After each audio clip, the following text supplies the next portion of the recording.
ഹൈക്കോടതി ഉത്തരവ് മറികടന്ന് പോലീസിന്റെ നിർദ്ദേശം മാത്രം പരിഗണിച്ച് ഓൺലൈൻ ബുക്കിംഗ് 70,000 ദേവസ്വം നടപടിക്കെതിരെ ശബരിമല സ്പെഷ്യൽ കമ്മീഷണർ. വിഷയത്തിൽ സ്പെഷ്യൽ കമ്മീഷണർ ഹൈക്കോടതിയിൽ റിപ്പോർട്ട് നൽകി. 2023 ഡിസംബറിൽ ഓൺലൈൻ ബുക്കിംഗ് സംബന്ധിച്ച് ഹൈക്കോടതി ഉത്തരവ് പുറത്തിറക്കിയിരുന്നു. ഇതനുസരിച്ച് ഓൺലൈൻ ബുക്കിങ്ങിലൂടെ 80,000 പേർക്കും സ്പോട്ട് ബുക്കിങ്ങിലൂടെ 10,000 പേർക്കും, അങ്ങനെ വരുമ്പോൾ 90,000 ഭക്തർക്ക് ദർശനം അനുവദിക്കാനായിരുന്നു നിർദ്ദേശം. വിവരങ്ങളുമായി അരുൺ കൊടുങ്ങൂർ ചേരുന്നു. അരുൺ, കൂടുതൽ വിവരങ്ങൾ.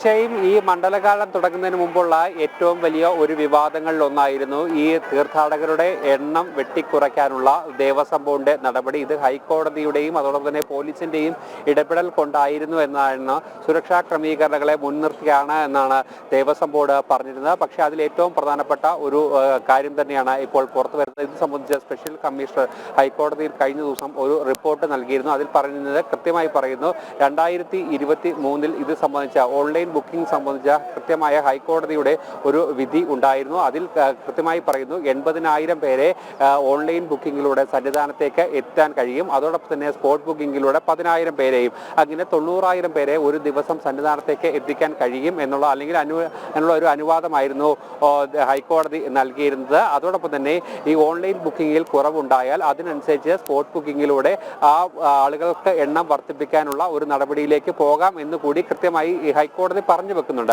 പക്ഷേ ഇത്തവണ ഈ പോലീസിന്റെ റിപ്പോർട്ടിന്റെ അടിസ്ഥാനത്തിൽ മാത്രമാണ് ഇത്തരമൊരു എണ്ണം 70,000 തീർത്ഥാടകരുടെ എണ്ണം 70,000 കുറച്ചത് എന്നാണ് സ്പെഷ്യൽ കമ്മീഷണർ ഇപ്പോൾ ഹൈക്കോടതിയിൽ കൃത്യമായ രീതിയിൽ റിപ്പോർട്ട് നൽകിയിരിക്കുന്നത്. നമുക്കറിയാം, ഹൈന്ദവ സംഘടനകളടക്കം ഈ വിഷയത്തിൽ കൃത്യമായ ഒരു നിലപാട് എടുത്തുകൊണ്ട് ശക്തമായ ഒരു പ്രതിഷേധവുമായി രംഗത്തെത്തിയിരുന്നു. വലിയ നിയന്ത്രണങ്ങൾ ഭക്തർക്ക് ഒരുക്കുന്ന ഒരു സാഹചര്യങ്ങൾ ഉണ്ടായിരുന്നു. പലർക്കും സന്നിധാനത്തേക്ക് എത്താൻ കഴിയാത്ത ഒരവസ്ഥയിലേക്ക് ബുക്കിംഗ് പൂർണ്ണമായും അവസാനിക്കുന്ന ഒരു സാഹചര്യത്തിലേക്ക് നമുക്കറിയാം വരുന്ന ദിവസങ്ങളിലേക്കെല്ലാം തന്നെ ഈ 70,000 തീർത്ഥാടകർ ബുക്ക് ചെയ്ത് കഴിഞ്ഞിരിക്കുന്നു. അതുകൊണ്ട് തന്നെ പല തീർത്ഥാടകർക്കും ഇഷ്ടമുള്ള സമയത്തേക്ക് അല്ലെങ്കിൽ അവർ ആവശ്യപ്പെടുന്ന സമയത്തേക്ക് ശബരിമലയിലേക്ക് എത്താൻ കഴിയാത്ത ഒരു സാഹചര്യം, അങ്ങനെ വലിയ രീതിയിലുള്ള ഒരു പ്രശ്നങ്ങൾ നിലനിൽക്കുന്ന ഒരു സാഹചര്യത്തിൽ കൂടിയാണ് ഈ സ്പെഷ്യൽ കമ്മീഷണർ ഇത്തരത്തിലുള്ള റിപ്പോർട്ട് ഹൈക്കോടതിയിൽ കൊടുത്തിരിക്കുന്നതെന്നാൽ ദേവസ്വം ബോർഡ് ഈ വിഷയത്തിൽ മറുപടി പറയേണ്ടി വരും എന്നുള്ള കാര്യത്തിൽ യാതൊരു തരത്തിലുള്ള സംശയവുമില്ല. കാരണം ഹൈക്കോടതിയുടെ ഒരു നിർദ്ദേശം അവഗണിച്ചുകൊണ്ടാണ് പോലീസിന്റെ ഒരു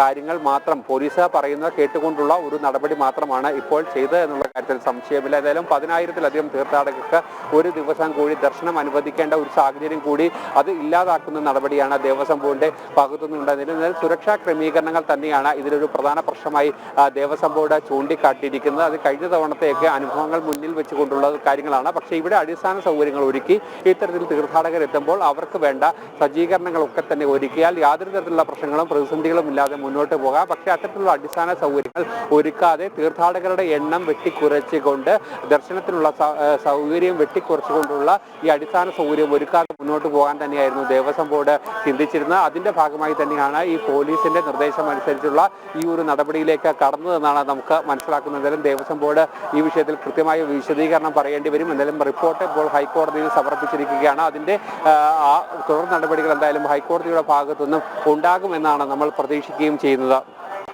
ശരി, അരുൺ കൊടുങ്ങൂർ, ഇത് തീർച്ചയായിട്ടും ഇത് വളരെ വലിയൊരു വെളിപ്പെടുത്തലാണ്. അതാണ് അയ്യപ്പൻ വൃശ്ചിക പുലരിയിൽ തന്നെ ഈ വസ്തുത നമ്മുടെയും ജനൻ ടിവിയുടെയും അതിലൂടെ പ്രേക്ഷകരുടെയും വിശ്വാസികളുടെയും മുന്നിൽ കൊണ്ട് എത്തിച്ചിരിക്കുകയാണ്. അപ്പോൾ ആർക്ക് വേണ്ടിയാണ് ഈ സർക്കാരും ഈ ബോർഡും എന്നുള്ള ചോദ്യം ആവർത്തിച്ച് ഉയരുകയാണ്.